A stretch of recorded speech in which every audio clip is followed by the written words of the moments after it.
बेकायदेशीरपणे गावठी पिस्तूल व जिवंत काडतुसे बाळगणाऱ्या दोघांना विजापूर नाका पोलिसांच्या गुन्हे प्रकटीकरण पथकाने अटक केली।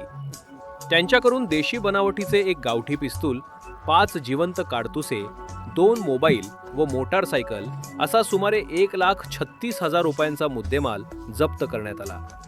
मंजुनाथ शांतप्पा निरण शेट्टी, वय 39, रा शांतेश्वर गल्ली इंडी, जिल्हा विजयपूर, हा गावठी पिस्तूल व काडतुसे घेऊन मोटारसायकल क्रमांक KA28 HF 2336 वरून विजयपूरहून सोलापूरकडे येत असल्याची गोपनीय माहिती पोलीस पथकाला बुधवार 19 ऑगस्ट रोजी मिळाली।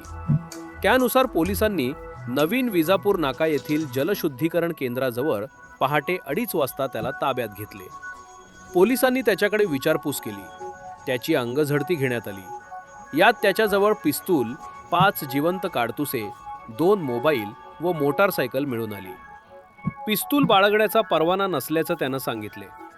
त्याच्या विरुद्ध विजापूर नाका पोलीस ठाण्यात गुन्हा दाखल करून अटक करण्यात आली। पोलीस कोठडीत चौकशी दरम्यान त्याने पिस्तूल व काडतुसे इंडी येथील मित्र घनश्याम दल्लीचंद जाट, वय 27, याच्याकडून घेतल्याचं सांगितले। त्यानंतर पोलिसांनी कारवाई करीत जाट यास 20 ऑगस्ट रोजी इंडी, विजयपूर येथून ताब्यात घेतले।